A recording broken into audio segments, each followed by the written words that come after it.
Hello writers, and welcome back to Spooky Writes. My name's Kamal Onor, and on today's episode I'm going to be talking all about how to get through writer's block, how to punch that pesky writer's block in the face, and how to just write. So let's get into the storm.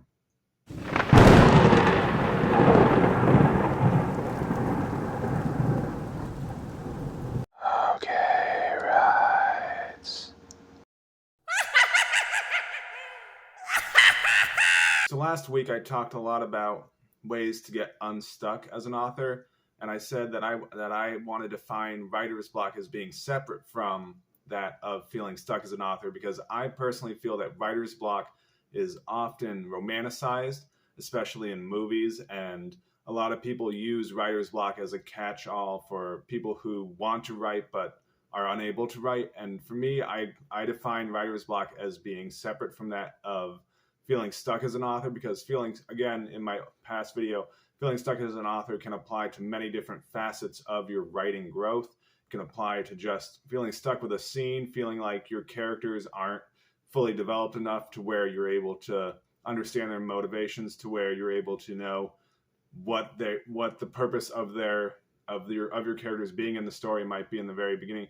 But writer's block to me is a symptom that feeling stuck is a symptom of writer's block.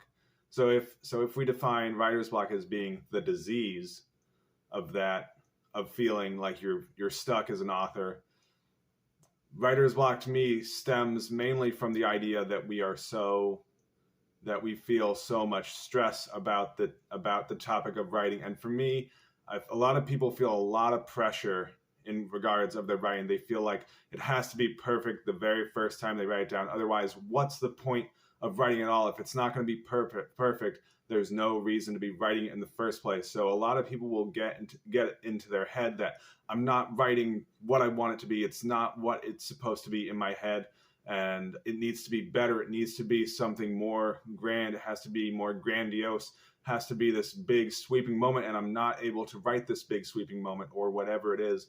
So writer's block, to me, I believe it stems from an area of personal. It's when writer's block comes from the idea that what we're doing has to be perfect. It has to be in a certain way, and otherwise there's no point in even writing it in the first place.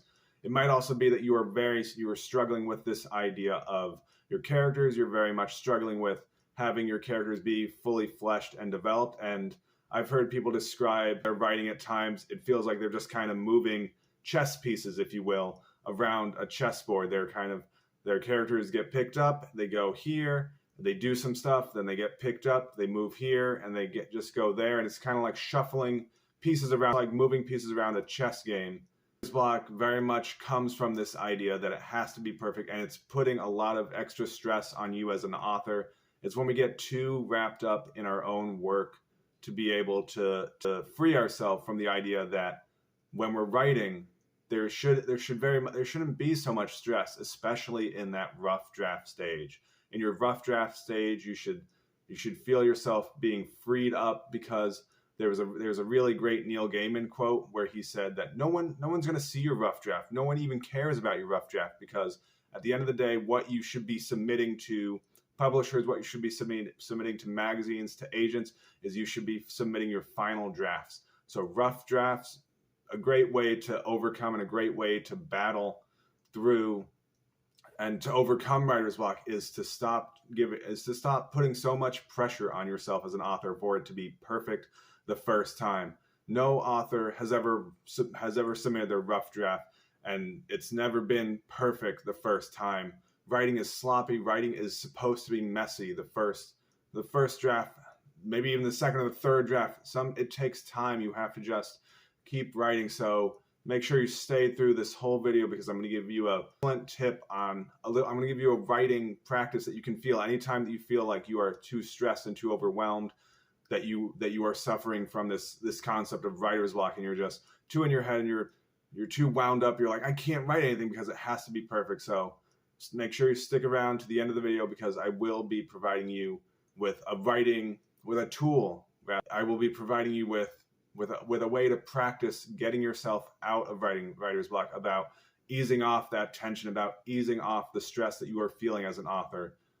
So the idea that writer's block stems from this area of people feeling like they're too stressed out about their own writing. They feel like it has to be perfect is something that you need to understand, that you have to understand that writing is messy, and that your first draft, your first rough draft, your second draft, your third draft, all these drafts are supposed to be messy. And each time you make another draft, you should be refining your story. Your story should be getting better. And I've done drafts on novellas. I've done drafts on novels where I'll go chapter by chapter, and sometimes I might just take out a few words. And for me, it makes the language more consistent. It makes the language tighter. I do the same thing with with the short stories that I write. I read my short stories over and over again. And a great tip is to read your stories out loud. Reading your own writing out loud is going to help you benefit. It's going to benefit you from the cadence of the words. It's going to help you understand, how do these words sound when spoken? Because reading should ideally be something that is oratory, something that you can sit down and share with people. It's not something that's always going to be just silently done in your mind. So you very much want to sound out those words. You want to try and read it with the cadence that you have in your head. You want to read it with the intensity that you have in your head. So if you have an action-filled scene, you want to read your language and see, are you getting tripped up at times? Is the grammar, are you struggling to say certain words in a certain way that are giving the scene enough emphasis? So if you're struggling with emphasis, it's going to be a signal for you that you need to go back and edit and revise your language, perhaps using short, punchy sentences to try and get more action scenes across, using longer sentences if it's a slower scene, or vice versa. You want to very much practice using different sentence styles for different scenes. You don't want to just have an entire novel full of long sentences. You don't want to have just an entire novel full of short, punchy sentences either.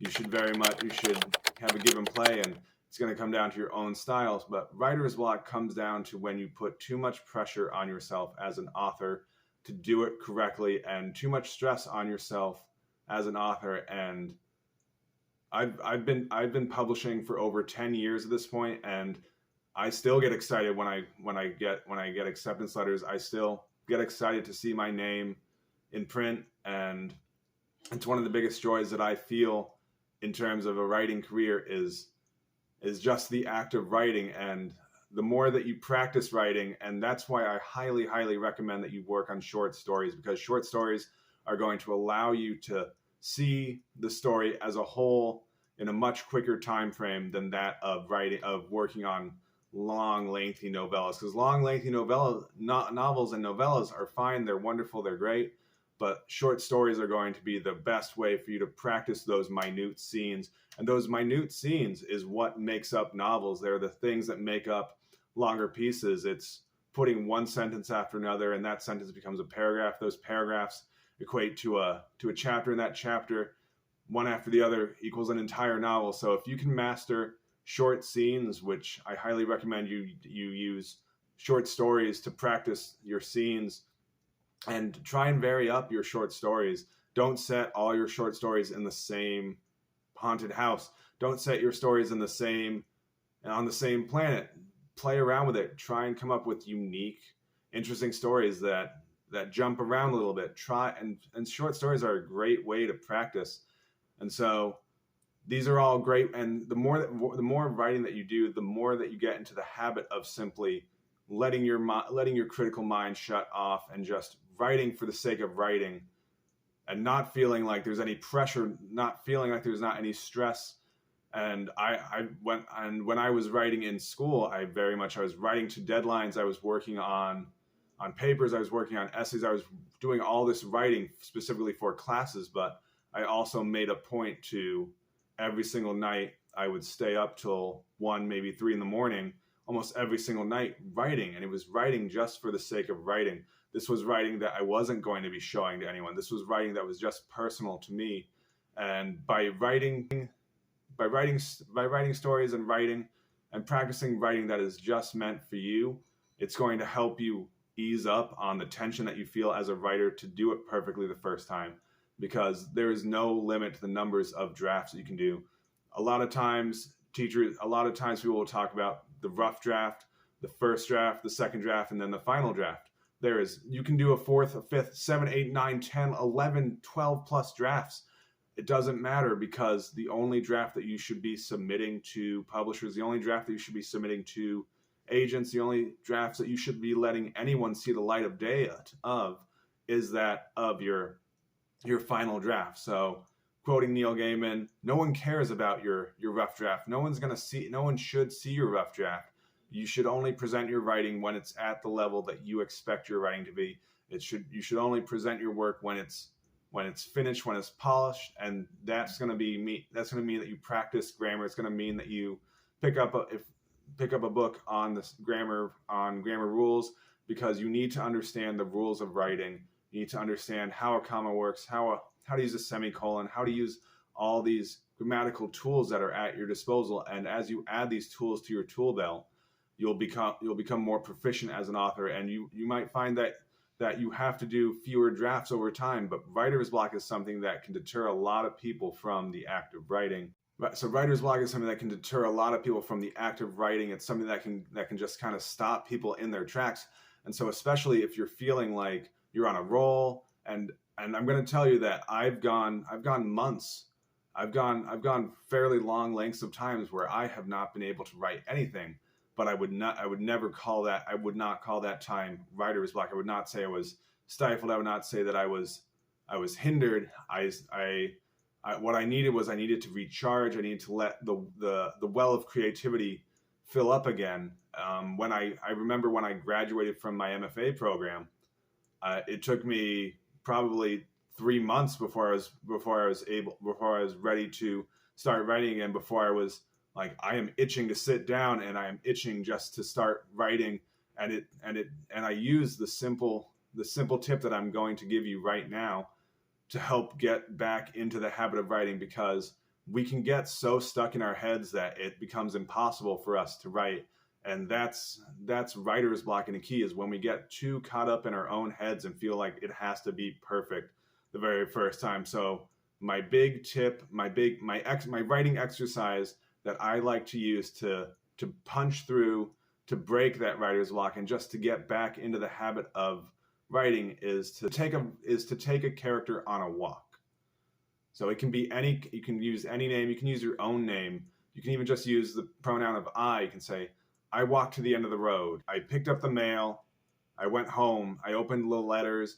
And so by taking your character on a walk, and just putting one sentence after the other, and understand that this has no greater significance than just breaking down that block, than just breaking through and allowing yourself to write without being so stuck in your head, without being so frustrated that you're not getting the perfect words. Just writing for fun. You have to understand that writing is a difficult act, but writing can also be incredibly fun. And writer's block, very much in my mind, stems from when we feel like writing is so restrictive and that we have to be perfect the first time. So you don't have to be perfect the first time. You don't have to be perfect the second time. You can make as many mistakes as you want, and you will only show the finished product to whoever you're showing to. You'll only submit the finished product. And you need to understand that, I'm not saying don't take your writing seriously. I'm saying that when you feel like your writing has to be perfect, and you're taking yourself too seriously, you're too stuck in your own head, you're too muddled to even write about a character walking to the end of the road and going for a jog, or a character picking up his or her mail, coming home, opening that mail. And so by practicing writing every single day, it'll allow you, and it should allow all you writers out there to feel like you're going to chip away at that block. You're going to break through that writer's block and just be able to write, because you have to free yourself up from feeling like your rough draft has to be perfect. So that's going to do it for this video. Thank you so much for watching, and as always, keep it spooky.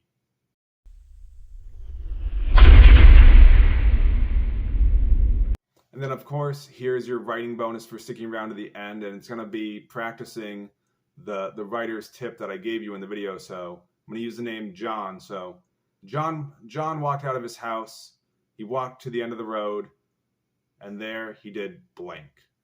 So again, set your timer. And these writing activities are designed to not be anything that you have to share. They should be freeing. These should be easy writing assignments for you to just to break down that wall, to not feel so restricted in your own writing. So as always, thank you so much.